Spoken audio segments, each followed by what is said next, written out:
Words are noises that stand for feelings and thoughts and experiences. They are symbols and signs. They're insignias. They're not truth.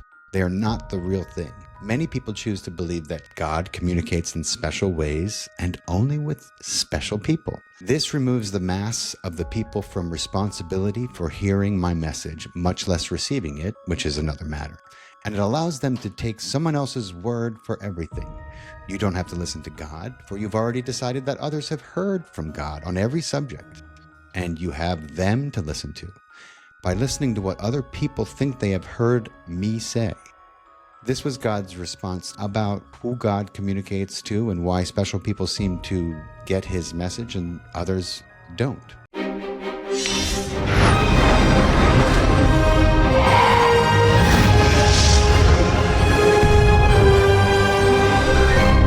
Welcome to Far Out with Faust, everybody. This is a solo podcast, and I invite you to stick around because I'm going to be sharing with you some of the most important words I've ever read in my life that have affected me in every way, in every instant of this reality. And it's something I've been thinking about doing for a long time. So I took the time to work it all out. And I want to share with you one of my favorite books. I've chosen the most profound, in my opinion, the most incredible, the most life-changing parts of this book to read to you. The book is called Conversations with God, an Uncommon Dialogue, and it was written by Neale Walsch. And incredibly, he discusses he talks about the way in which it came about. And he wrote an angry letter. He was broke and he was upset, and he just 3 a.m, he grabbed a pencil and a legal pad and a pencil, and he wrote this angry letter to God. And much to his shock, when he went to bring his hand back, he found his hand moving back forward and writing a response. And the response that he got was, "Do you really want answers, or are you just venting?" And then he quickly wrote, "Both." And that's how this dialogue began. And of course, he met with massive skepticism in his own mind about what was happening to him and how this was going on. But I want to share with you the dialogue that ensued, and the questions that were asked, because we live in a time where we have people from places on this planet who claim to be the chosen people, the favorites of God. And you guys hear me talk about the nonsense of that and how there are no favorite children of God, no special people who they talk to. And just to keep this relevant, I'm going to go from the book to a little bit of geopolitical commentary if I can find the time. But I think once you start hearing these words, you may not want me to go back to something so mundane as what's the chaos happening on this earth, because this book explains to you exactly how and why it's happening. And so it's with great pleasure that I share these words with you. So since we started with this notion of, some people think that they have it figured out. Some people think that they're God's favorite and chosen people. All of that is laughable, of course. But I want to address that in particular, since it is what I mentioned, and it's a great place to start. This notion that God only talks to certain people, or that God has a favorite set of people, or that God does any kind of land deals. I just had to throw that in. So let us begin with the notion that God only speaks to certain people. And when asked, this was the reply that God gave Neale Walsch. Because many people choose to believe that God only speaks or communicates with certain people, special people.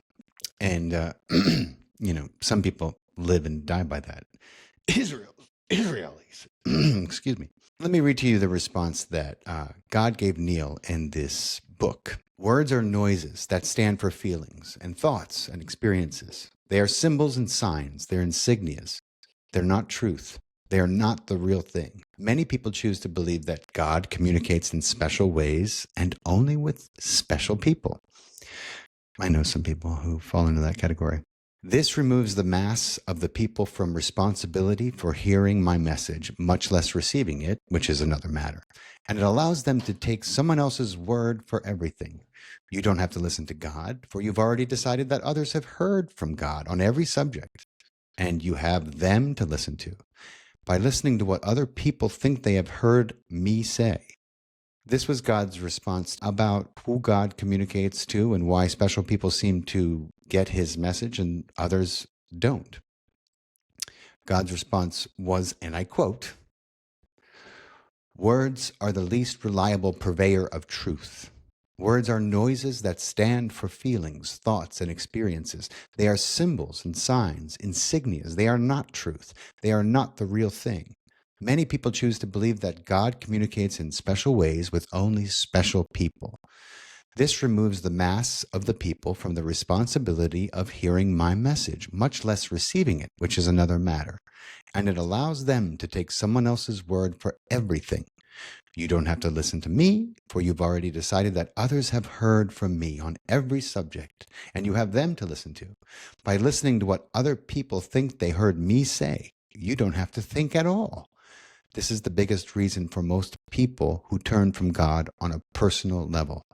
If you acknowledge that you are receiving God's messages directly, then you are responsible for interpreting them. It is far safer and much easier to accept the interpretation of others, even if others who have lived 2,000, 3,000 years ago, than to seek to interpret the message you may very well be receiving in this moment of now. Because some people are willing to actually listen. They're willing to hear, and they are willing to remain open to communication even when it seems scary or crazy or downright wrong. And this brought Neale's question to bear, which naturally was, wait a minute, we should listen to God even when what's being said is wrong? God's response, especially when it seems wrong. If you think you are right about everything, who needs to talk with God? Go ahead and act on all that you know. But notice that you've all been doing that since time began. And look at what the shape of your world is in. Clearly, you have missed something. Obviously, there is something you don't understand. That which you do understand might seem right to you, because right is a term you use to designate something with which you agree. What you've missed, therefore, will appear at first to be wrong. The only way to move forward on this is to ask yourself, what would happen if everything I thought was wrong was actually right? Every great scientist knows about this. When what a scientist does is not working, a scientist sets aside all of the assumptions and starts over. All great discoveries have been made from a willingness and ability to not be right. And that is what is needed here. You cannot know God until you've stopped telling yourself that you already know God. You cannot hear God until you stop thinking that you've already heard God. God cannot tell you his truth until you stop telling him yours. Ooh, that's powerful. I love that. I don't know. I mean, you guys tell me how you feel about that. I think it's amazing, right? Because much of organized religion instructs that you abdicate your own critical thought, your own critical experience about the Creator, about God, about this incredible divine intelligence that is always interacting with us. That's what it does across the board, if you want my opinion. And when you go against that, you get in trouble. Then you have to go to confession, etc., etc. So it's really something profound to consider, because we often dismiss what we experience for what we've been told. God, it reminds me of all those witnesses that talked about where the shooter was in the JFK assassination, and how in the later interviews they said, well, nah, no, I was wrong because they told me he had to be up by the bookstore. Seriously. We do that all the time. We dismiss our own experiences for what we've been told is right, wrong, or what we should believe. And we have to stop that. Our evolution depends on it. So I want to keep reading to you some of my favorite passages. And I know that this is a little off the beaten path, but for those of you who bear with me and stay with me, you're gonna run to the bookstore and pick this book up, and you're gonna pick up every book that Neale did in dialogue. If this resonates with you as it resonated with me and so many people I know. So let's talk about people who pray and often have their prayers go unanswered, and why that is. There's a trick to praying, and I talk about it all the time. Most people don't know it because most people are brought up in a religious environment that tells you that you're not really worthy to talk to God, and so if you do, you better get on your hands and knees and grovel and beg for whatever it is you think God can provide for you, or whatever miracle you want. This is the mentality that we're raised with, particularly if you're raised in a religious environment. So I want to address this directly because I think almost everyone who's listening can raise their hand and say, yeah, I prayed for that so much and it never came about. Why? Do you think God was listening to your prayer and said, not for that one? Do you? What do you think happens when you pray? Where do your prayers go? How comes most people's prayers they go unanswered? And why do some people seem to get their prayers answered? If you want to know the answers to these questions, I'm going to read to you the answers that I read in this book, and they make a lot of sense to me. And when I started applying what I learned in this book to my life, my prayers started getting answered daily. And that's a fact.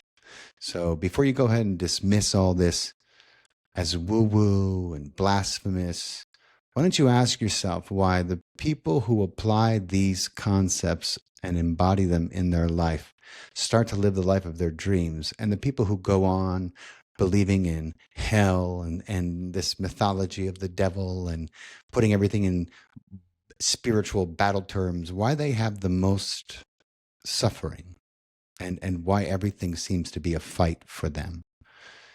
Ask yourself that. And if that's not you, then just stick around because we're going on a ride, okay? The question is, can I have anything I want and anything I ask for? That was the question posed to God. The next question, a great question for all of us, I think it's safe to say, is, can I have anything I want and anything I ask for? How come some people's prayers go unanswered and some people's don't? That was the question. And the answer that God gave Neale is, and I'm going to quote it, "You will not have that for which you ask, nor can you have anything you want. This is because your very request is a statement of lack, and your saying you want a thing only works to produce that precise experience, wanting, in your reality. The correct prayer is therefore never a prayer of supplication, but a prayer of gratitude. When you thank God in advance for that which you choose to experience in your reality, you in effect acknowledge that it is there in effect. Thankfulness is thus the most powerful prayer." Wow. That's a mouthful, huh? Not many people can do that, can have that kind of true faith. That's faith. Not fear, not supplication, not begging. That's real faith. That's even better than believing. That is knowing, right? So why do so many people's prayers go answered? Well, this is the answer that God gave. No prayer, and a prayer is nothing more than a fervent statement of what is so, goes unanswered. Every prayer, every thought, every statement, every feeling is creative. To the degree that it is fervently held as truth, to that degree will it be made manifest in your experience. When it is said that a prayer has not been answered, what has in actuality happened is that the most fervently held thought, word, or feeling has become operative. Yet what you must know, and here's the secret, is that always it is the thought behind the thought, what might be called the sponsoring thought, that is the controlling thought. I'm going to explain what that means. This is the rest of the answer.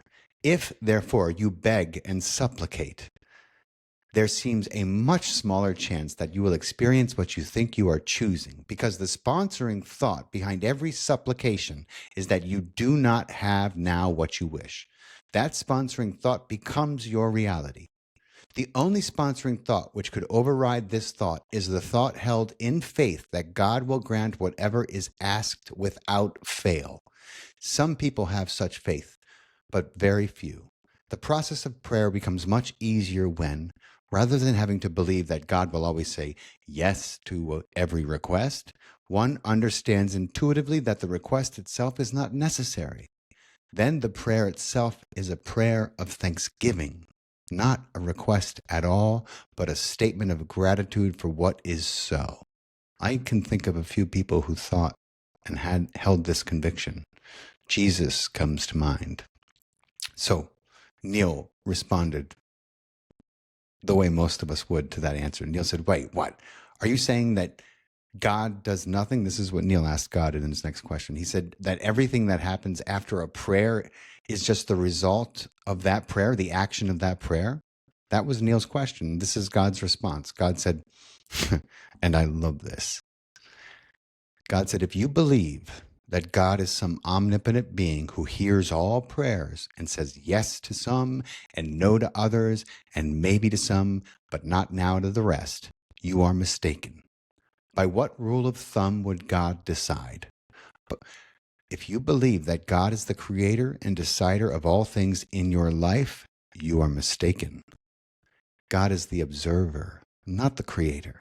And God stands ready to assist you in living your life, but not in the way you might expect. It is not God's function to create or uncreate the circumstances or conditions of your life. God created you in the image and likeness of God. You have created the rest through the power God has given you.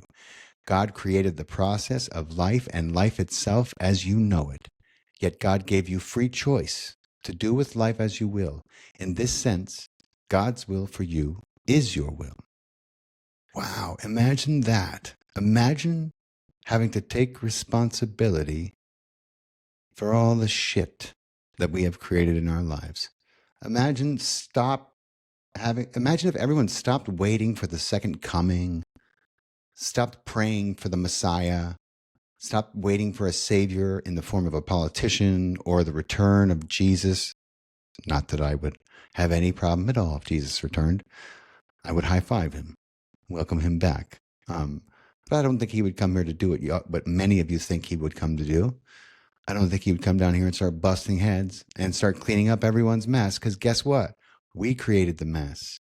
And until we figure that out and start taking our sovereignty back, we're going to keep looking out onto the world the way it is now, a chaotic mess that resembles this place called hell, which is also made up. So this brings me to the second great illusion of man, of humanity. I want to talk about this, but I'm gonna quote directly from the book because this is powerful, and this is something that everyone needs to understand. And the sooner people understand this, the easier life's going to get for all of us, because we are co-creating this consciousness together. Now listen to this. This is according to God. If you believe that Neale Donald Walsch was talking to God in this book, and I do, and many people who have read the book also believe. What do you think 2,000 years ago God spoke to people and inspired them to write books and he just stopped? And if he did talk to someone in today's day and age, do you think he would talk in the vernacular he did? What? Why? No, of course not. If God spoke to people and inspired them to write great works then, he is still speaking to them and inspiring them to write great works now. Don't dismiss this because it's in modern day vernacular. That is just ridiculous. Listen, let me read this to you. This is, according to God, the second great illusion of man, that the outcome of life is in doubt. It is this doubt about ultimate outcome that has created your greatest enemy, which is fear. For if you doubt outcome, then you must doubt Creator. You must doubt God. And if you doubt God, you must live in fear and guilt all your life. If you doubt God's intentions and God's ability to produce this ultimate result, then how can you ever relax? How can you ever truly find peace? Yet God has full power to match intentions with results. You cannot and will not believe in this even though you claim that God is all powerful. And so you have to create in your imagination a power equal to God in order that you may find a way for God's will to be thwarted. And so you have created in your mythology the being you call devil. You have even imagined a God at war with this being, thinking that God solves problems the way you do. Finally, you have actually imagined that God could lose this war. All of this violates everything you say you know about God, but that doesn't matter. You live out your illusion and thus feel your fear, all out of your decision to doubt God. That's quite a big pill to swallow for the fundamentalist movement that is sweeping the globe right now. The repent or hell is coming movement that has been just on fire lately. The more people look out into the world and see the chaos and murder and strife, the more they say repent. Instead of creating peace in their own hearts, they're yelling hell and brimstone, and all they're doing is creating more of it. They just don't realize it. They have underestimated their own ability that God granted them when God created them in his or her image, right? That is the point. This is why I'm reading this book, reading my favorite passages of this book to you in hopes that you'll be inspired to go out and read it, because this book is a paradigm shift and it makes all the sense in the world.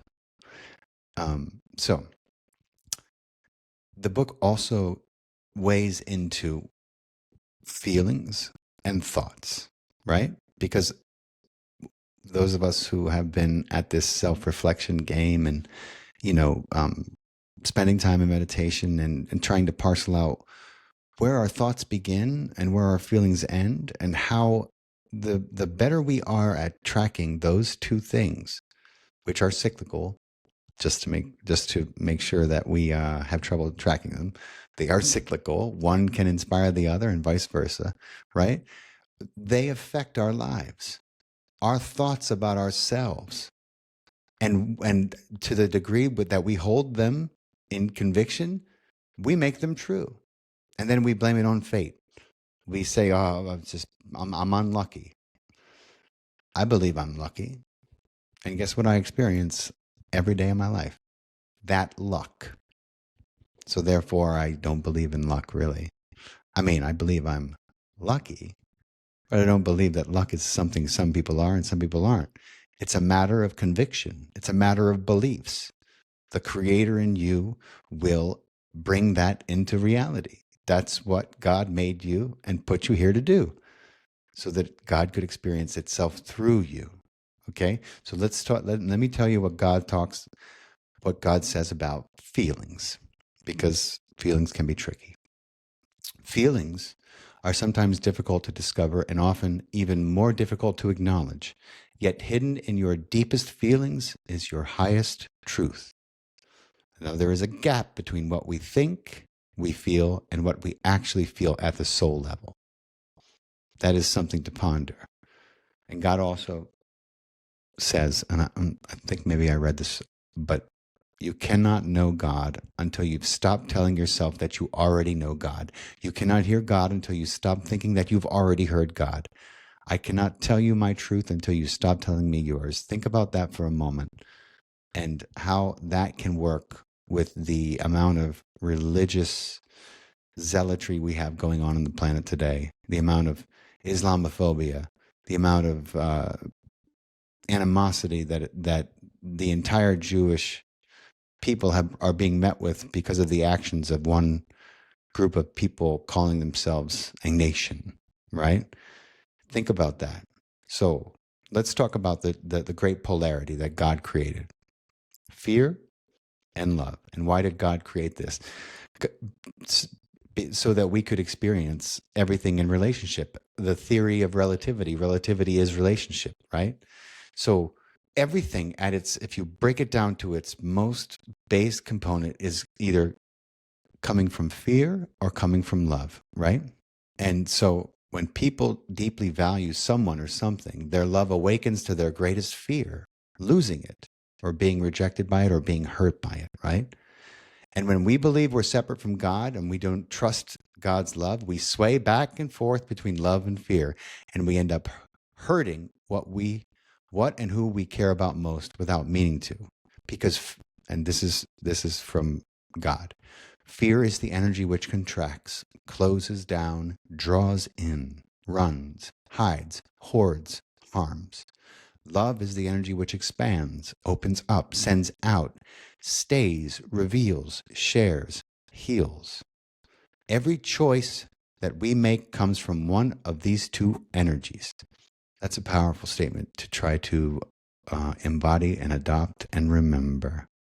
That every decision that you are making, every choice comes from either a place of fear or a place of love. It can't come from any other place. Everything else is a subdivision of those two things, right?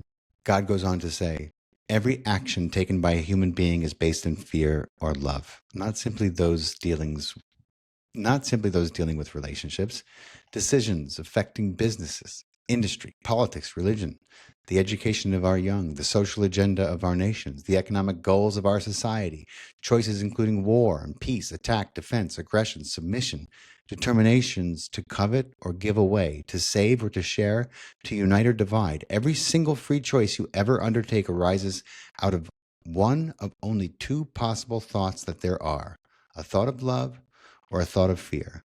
Now, if that doesn't resonate with you, then maybe you have something else figured out. But I do believe every human thought, word, or deed is based in one of those emotions or the other.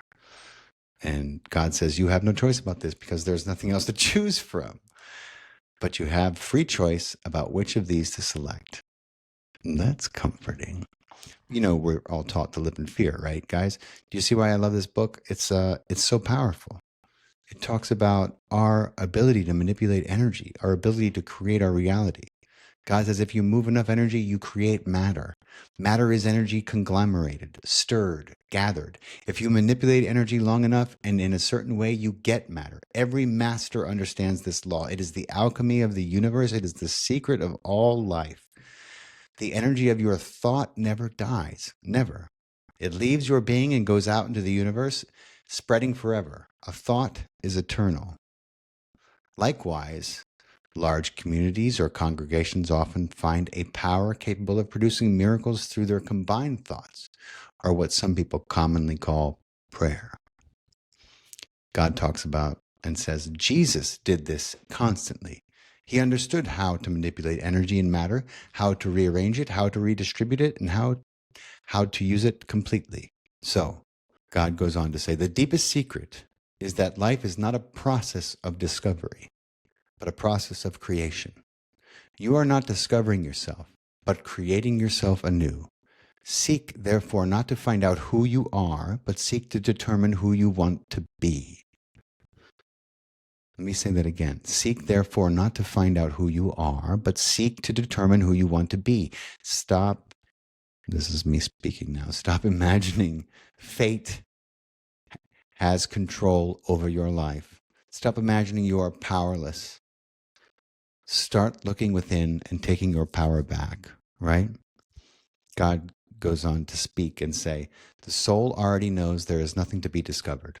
We are continuously deciding who we wish to be and embody that decision through our thoughts, words, and actions. Because this book speaks about the great polarity. You could call it the Big Bang if you were talking about it in scientific terms. And this is what God says. God voluntarily created the great polarity, the absolute opposite of love. Everything that love is not is what is now called fear. In the moment fear existed, love could not. So the book talks a lot about love and fear. And God says, you are, always have been, and always will be a divine part of the divine whole, a member of the body. That is why the act of reuniting with the whole, of returning to God, is called remembrance.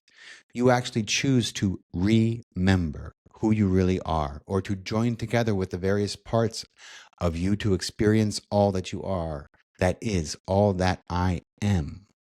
We are not souls trying to find God. We are souls remembering that we have never been separate from God. And that is all hell is, my friends. the idea that we can be separate from God, which we cannot. That is the grand irony, the great dichotomy, right?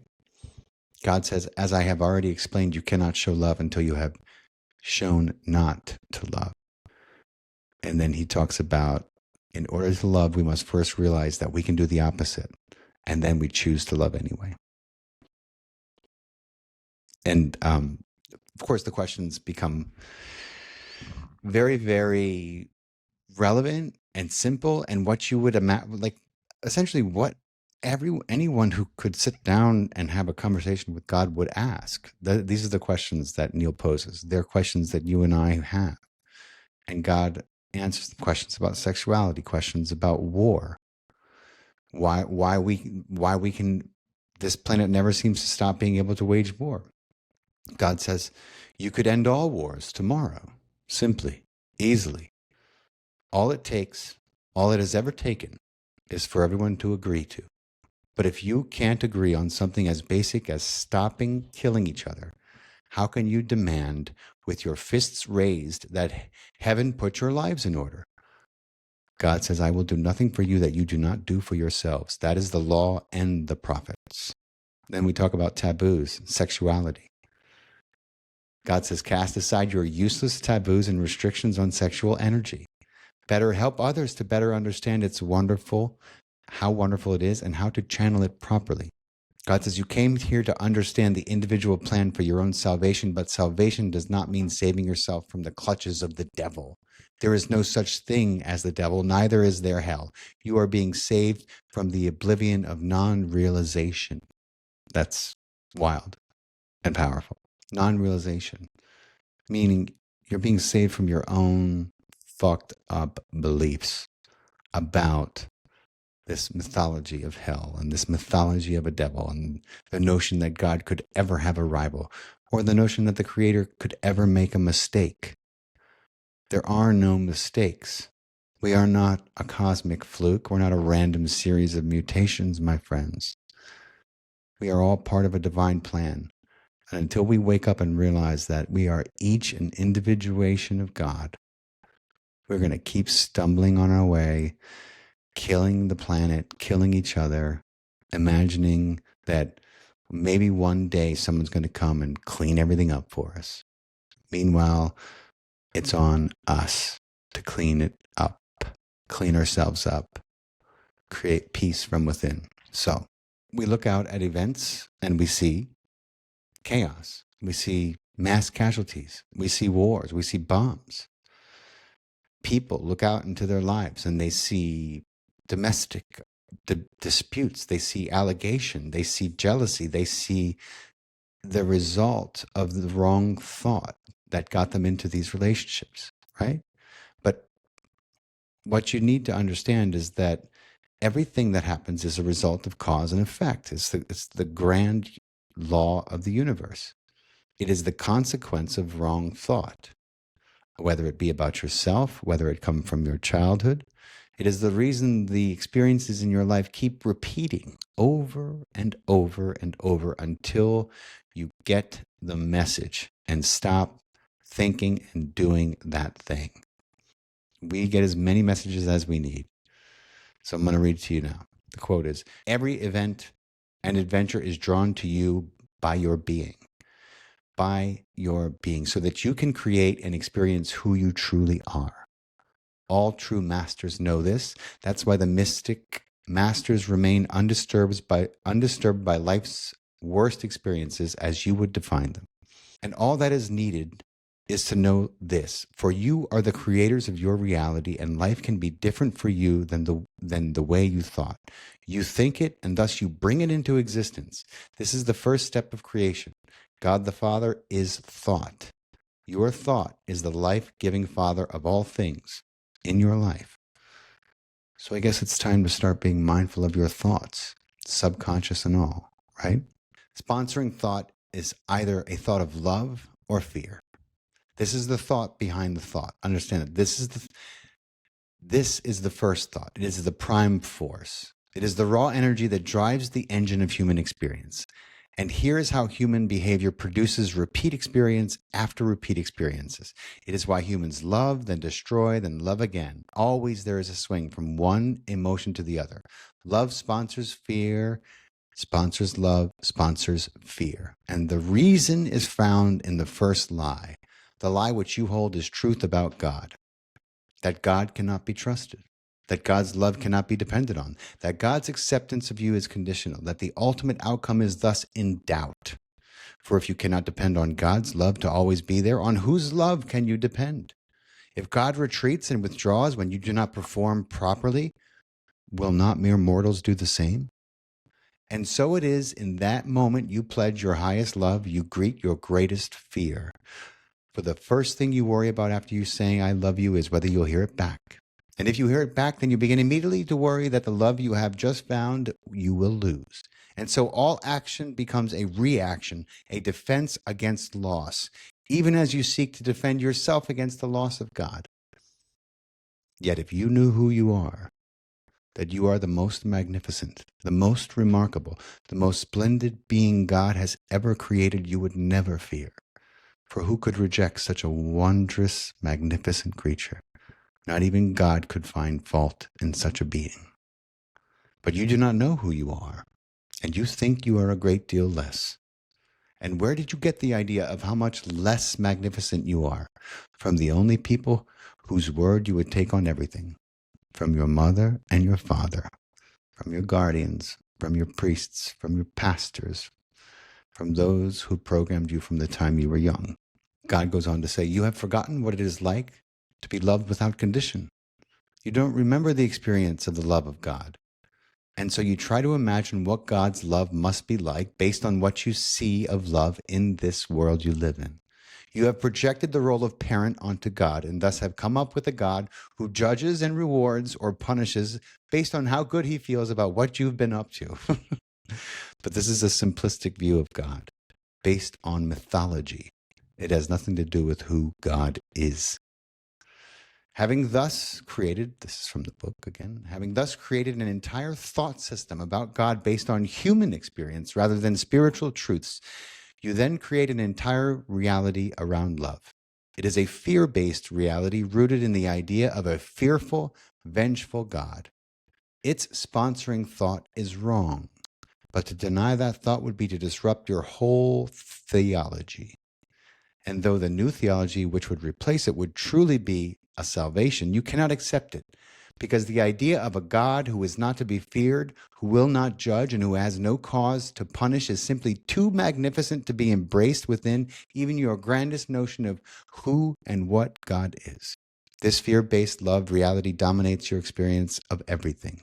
Love, indeed, it actually creates your experience. Okay, bear with me. I know I'm reading, but I know if this is resonating with you, you're sticking with me. So if it's not resonating with you, you probably already clicked off. That's okay.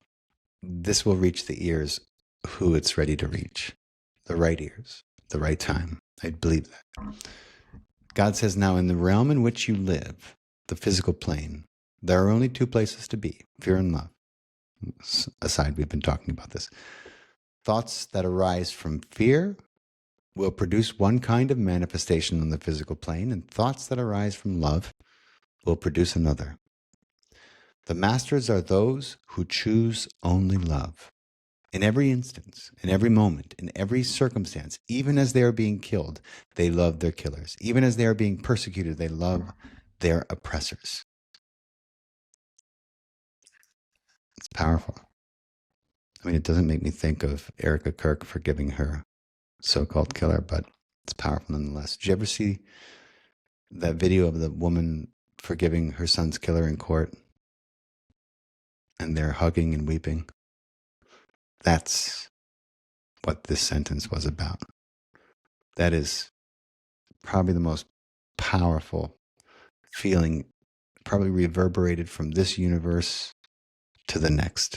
That act, that woman truly forgiving the person who killed her son, and that killer receiving that forgiveness and just breaking down into tears.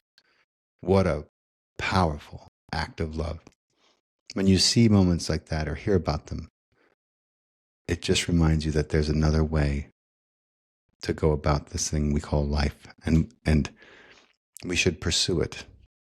It's worth pursuing. This planet is worth saving, and this place that we call Earth is a heaven worth realizing. Reading and rereading these books reminds me of that and brings it back into my thinking often throughout the day. All right, those of you who are bearing with me, God bless you.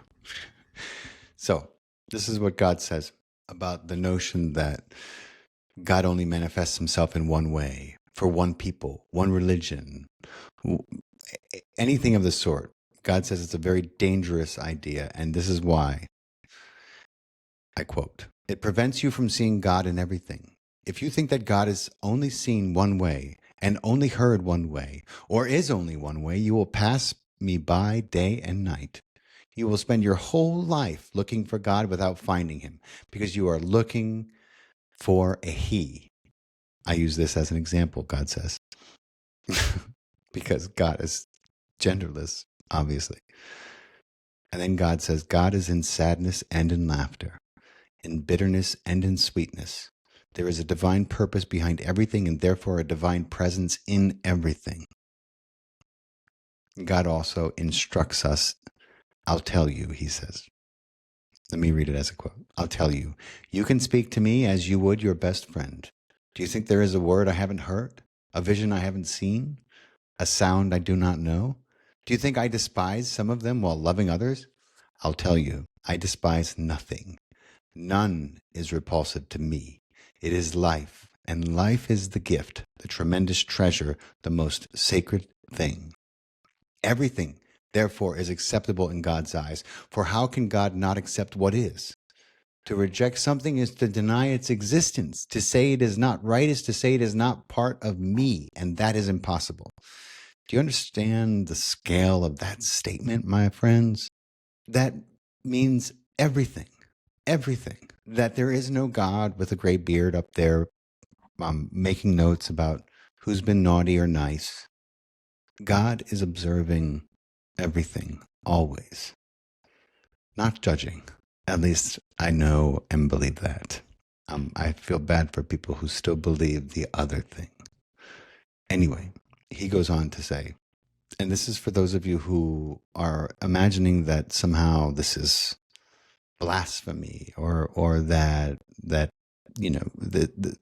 what Neale is channeling through this dialogue is coming from some kind of demonic entity, or someone trying to trip you up and confuse you and take away your fear of God. And God says this: don't dismantle the house, but look at each brick and replace those that seem broken, those that no longer support the structure. Your ideas about right and wrong are just that, ideas. If there were such a thing as sin, this would be it. Allowing yourself to be who you are because of the experience of others. This is the sin you have committed. And God goes on to say, everything your heart experiences about God tells you that God is good. Everything your teachers teach you about God tells you that God is bad. Your heart tells you that God must be loved without fear. Your teachers tell you that God must be feared, for he is a vengeful God. You must live in fear of God's wrath, they say. You must tremble in his presence all your life. To the very end, you must fear the Lord's judgment. For the Lord is just, you have been told. And God knows you will have trouble when you face the Lord's terrible justice. So you must be obedient to God's commands or face the consequences. Then God asks, how can free will be free when it is not your will but someone else's? Those who teach you this would make God a hypocrite. You have been told that God is forgiveness and compassion, but if you don't ask for his forgiveness in the right way, if you don't come to God properly with your request, it will not be heard. Your plea will be ignored. The irony of all this, God says, is that I don't want your worship. I don't need your obedience, and you don't need to serve me. Deity has no needs. All that is exactly that. All that is. So by definition, he doesn't want or lack anything. Wow, that makes a lot of sense. Doesn't that make a lot of sense? I mean, compare that with the God of the Old Testament. Compare that with the insane notions that organized religion teach people about God, and try to logic it out. Really try to parcel it out. And for those of you who are too heavily indoctrinated, I'm sure you've already turned me off out of fear. And for those of you who are sticking around, even though you're not sure, God bless you. There's a pot of gold at the end of the rainbow, and there's nothing evil about it. But the book does talk about money and beliefs around money, and money is the root of all evil, and all this happy horse shit we're taught, and all these conflicting thoughts that we're taught from the time we're young, this scarcity mindset. I love this book because every word resonates as true with me. And I was raised hardcore Catholic. I was an altar boy for 8 years. I went to Catholic school for 12 years. We went to church twice a week. I said the rosary every week. I even learned to say it in Spanish. It's about the only thing that I speak in Spanish fluently. Anyway, none of it made sense to me. None of the programming really got into me. And I know a lot of people who it has, and who read this book and who really struggled with how much sense it makes. And whenever you start to rattle someone's belief systems, the belief systems that are wrapped around their identity, it can be very challenging. It can be very challenging. So it takes a brave heart. It takes an open-minded, big-hearted human to listen to new ways of thinking, to start to question your own belief systems and how much they're serving you, how happy you are in this life with your current paradigm. Because I know a lot of people aren't happy. They can't quite seem to figure out why. They don't stop and think, maybe it's my belief about this life and about God. They don't have these big thoughts. They look to the smaller things. And the problem is, it's our thoughts and feelings that create all the smaller things. So my advice to those of you who are listening, who keep putting the horse before the cart, is a shift in paradigm. It doesn't need to take the house out. You don't need to start over from nothing. If something is working for you and making you happy and giving you joy and love and keeping you out of fear, then by God, you should keep it. Whether that is going to church, whether that is saying the rosary, whether that is kneeling 5 times a day. If that brings you closer to God, then you should do it. But if you're doing it out of fear and obedience and some imagined idea that if you don't do it, you might be punished, then wake up, man. Wake up. That is nonsense. There is no retribution except natural consequence, action and reaction. That's the laws we live by. Even the notion of karma is just a belief. I mean, it's also a biological thing that we could get into, but that's a little different. It's still there to be integrated and healed. Trauma, karma, call it whatever you want. Anyway, I love that sentence. Deity has no needs. That's so hard for people to hear. But why would God have needs? If you believe in a creator, if you believe in a higher power, what I almost said what in God's name. Why would the creator of everything need anything? It doesn't make any sense. It is man-made dogma. Understand it for what it is. Anyway, so God goes on to say, yes, hold on to your values as long as you experience that they work for you. But observe whether the values you uphold with your thoughts, words, and actions bring you the best and greatest idea that you've ever had of yourself into the space of your experience, into your life. And if you can tell everyone who you are and what you believe in without missing a beat or doubting that you are happy with yourself, then there is no reason to continue this dialogue with God, because you have created a self and a life for that self that needs no improvement. You have achieved perfection. So you can stop listening to this podcast and go along your merry way. I mean, Neale says, but I love this. Neale says, but it seems presumptuous to just sit here and converse with you like this, much less imagine that you, God, are responding to me. I mean, this is crazy, Neale says. I'm going to read you God's reply. So I love this part. So God and Neale are talking about how creative thought is and how original sin was something made up because, of course, you can't have this imagined perfection. You have to create the mythology that God makes mistakes and therefore original sin is something real when it's not. Anyway, I love this exchange. Neale's talking about and complaining to God. He's like, what are you saying? Like, we shouldn't feel bad about starving children and the violence and the war and the earthquakes that kill people everywhere. We should just imagine it's all perfect. And God responds, hold, stand by. I'm gonna read you the response. God responds, there are no shoulds and shouldn'ts, not in God's world. Do what you want to do. Do what reflects you, what represents you as a grander version of yourself.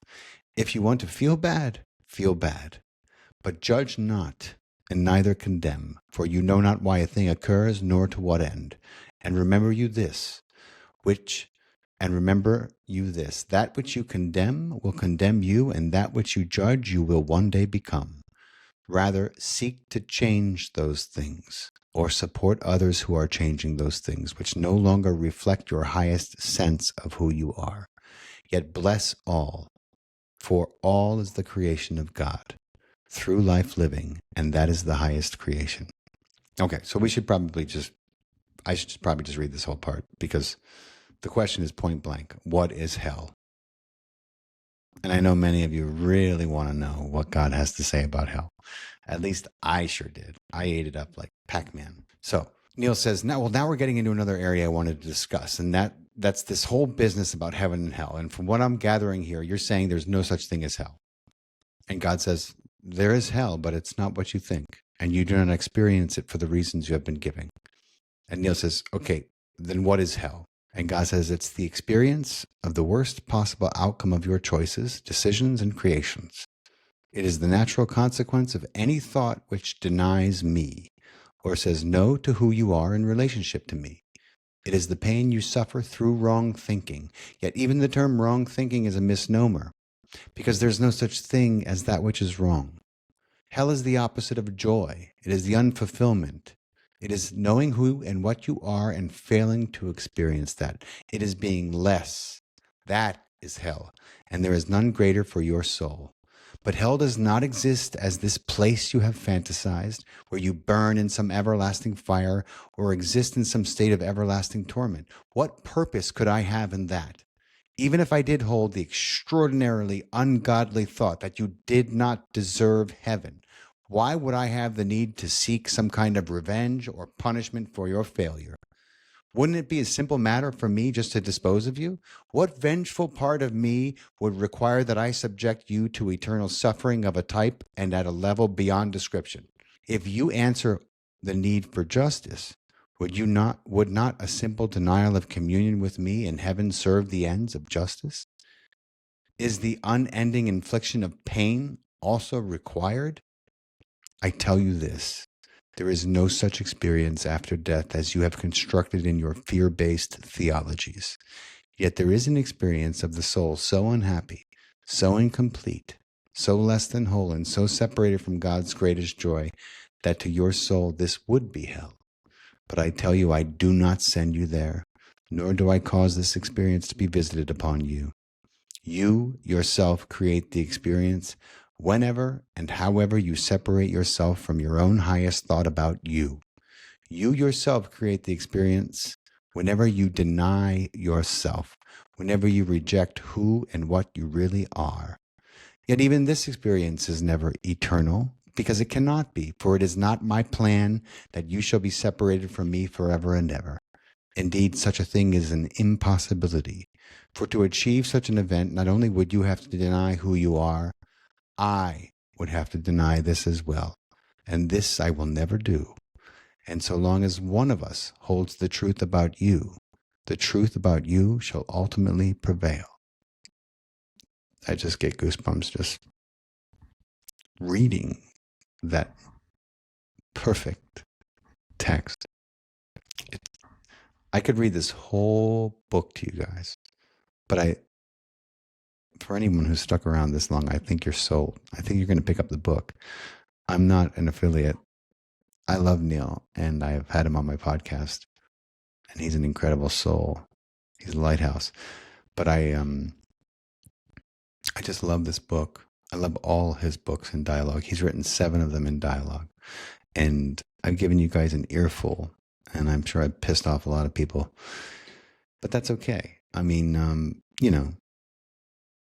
he has a lot to say in this book about the Bible and about the thousands of revisions and edits that it went through and the motivation behind those revisions and the Jesus story and the high council of the church that determined which doctrines were put forward. And those of you who think that God wrote the Bible, you couldn't be more wrong. God didn't write the Bible. Jesus didn't even write the Bible. It was written hundreds of years after Jesus walked the earth. But you just keep clinging to that if it's serving you, whatever is serving you, right? So the book is about consciousness and the self and realization of self. I could read it to you forever, but I think I've given you a lot to think about. And believe it or not, we're 23% through the book. If you want me to go on and continue to break down this book and break down book number 2 and break down number 3, if you enjoyed this podcast, and it wasn't just a complete and utter bore, me reading to you my favorite passages, then you got to let me know in the comments, because these podcasts that I do them for me and for the few people maybe who are ready to hear them, the few people who are looking for a new way of thinking, maybe a way of thinking that will allow them greater ease and joy and love in their life, and allow them to understand why they have been running into it, why they have been banging their head against the wall, why they've been sick, why they've been struggling. And this book provides a lot of answers as to why that is. And I love these books, like I said, and I'm passionate about them. I read them and reread them and reread them. But I think I want to stop there and see how this goes. And if you guys, I know some of my loyal listeners will have thoroughly enjoyed this, because a lot of you are like-minded with me when it comes to these concepts and thoughts, and this spiritual acumen is very high in many of you. But let's see how this does. And if you guys want me to go beyond 35% of this book and keep sharing some of the passages with you, I will. You can buy the book on Amazon, on Kindle, and the audio book is phenomenal. It is read by none other than the Academy Award-winning Ed Asner and the Academy Award-winning Ellen Bernstein. And Neale is the one asking the questions in the book. Look, you don't have to believe that Neale is talking to God to read the book and see if it applies to your life and see if it can improve your life. If you got the courage to go against maybe some of the indoctrination and fear-based beliefs that may tell you, don't read the book, it can't be true, then you might see that only blessings can come from this book. That's been my experience. And last I checked, blessings and being in actual communication with God and learning to talk to God the same way Neale does, learning to listen to God the same way Neale has, is about the furthest thing from something to be scared of or hesitate in embarking on. And these books changed my life, and I just thought I would share them with you. I appreciate you guys bearing with me. This was kind of a passion project solo podcast for me. My editor is going to be very, very probably upset that I spent so much time reading to you guys, but I wanted to give you a taste of these books that changed my life. I hope you enjoyed it. If you want me to keep going, you're going to have to comment away because my editor is going to be like, never again. Anyway, I hope you enjoyed it. I love you guys. I'm wishing you the best, and keep me posted in the comments. Listen, if you're watching on YouTube, um, thanks for letting me read to you. And don't forget to subscribe.